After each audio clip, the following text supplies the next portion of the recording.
Humanity. Modern day society. Humanity again. Western culture. Our passionate desire for destruction. This is the world we live in. Mankind has never seen such an age of swift technological advancement and innovation.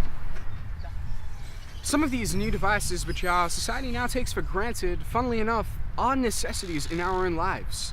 So in this series we would like to take a look at some old, forgotten and brilliant inventions that took the world by storm. I'm Rob Smith, and this is Great Forgotten Inventions that took the world by storm.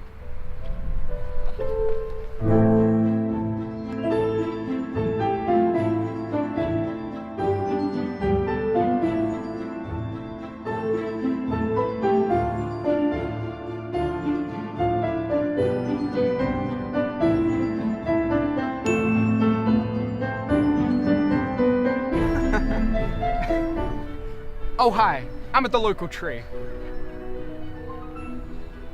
I'm going to be discussing one of humanity's most common inventions. I mean really, you would have had to have been living under a rock not to have heard about it. Throughout the ages, humanity has required the material means to clean up after a meal. Some use handkerchiefs, others use leaves, and some use napkins. However, we aren't talking about regular old napkins. No. We are talking about Napkind. Invented in 1960, this napkin dispenser would print out personal words of encouragement to each person receiving it. Truly, a staple of Australian ingenuity. I was lucky enough to meet up with the inventor himself, John O'Reilly. John O'Reilly, it's a pleasure to meet you. It's a pleasure to meet you, Rod. It's, Rob. Oh, sorry about that. So the Napkind, your first invention, how did you create it? Well, I'm glad you asked that. I was in a family that went through the Great Depression, and people are still depressed. So I thought, no, depression's over, but people are still depressed, so why don't we just encourage people?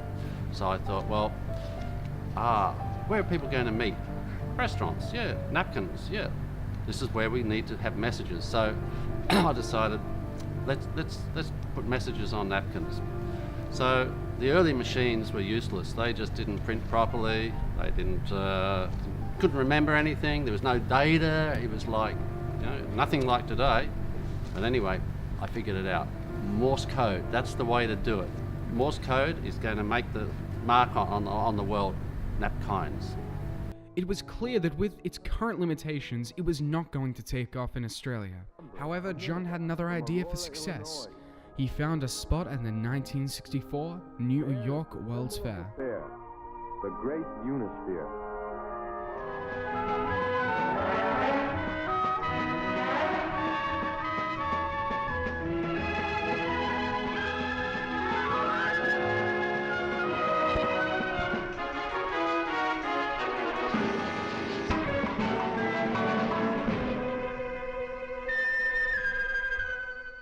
There were some potential buyers, but once again, John was unlucky. Was the Napkind fated to end up as an obscure experiment, never going to become a household name?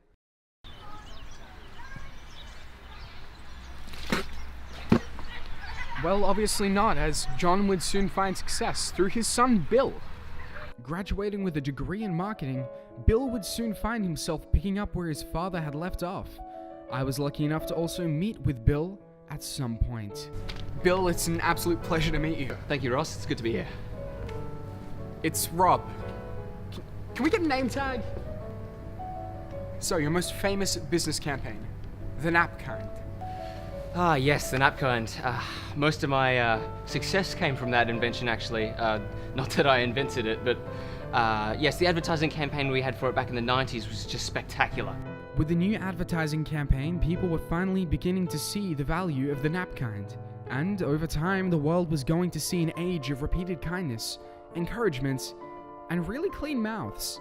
Overall, it was a massive success and really propelled me into the marketing industry. So, would you say this is an original invention?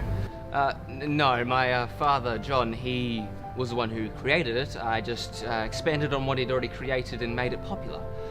So, no, while it's not my invention that I was famous for, I still did an excellent job marketing it, and so, yeah. How do you think your father would feel if he knew you stole his invention? I think he would. See, I think he already found out. There are rumors circulating in the business world about you stealing your father's invention and going under lawsuit. Is this true? Well, to those rumors, I say bugger you, because that is not true at all. I am very. I have the rights to it. Technically, being the descendant of John, I actually do have the rights to market that as my own invention. If your father was in this room right now, what would you say to him? I would probably say, Dad, look, I have made your invention what it is. I have pretty much reinvented your invention. I am the successful component of this invention. Oh, very insightful stuff. I'm not done yet.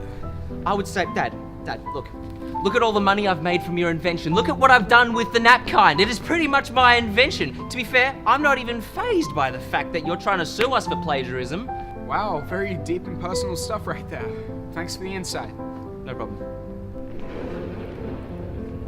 So, John, how do you feel about those insightful words? Well, Ron, I'm confused. This lawsuit thing, it should have been done away with a long time ago. I only did it because I really care about him. What are you talking about? You care about me? Honestly, just because you can't understand the difference between an advertisement and a bar of soap doesn't mean you need to sue my company. Well, I knew there were going to be other young entrepreneurs trying to sue you, so I figured, what the heck? I'll sue you first, and then they'll know that you're a force to be reckoned with. You serious? That's your excuse? Well, tell me. Because that's the case.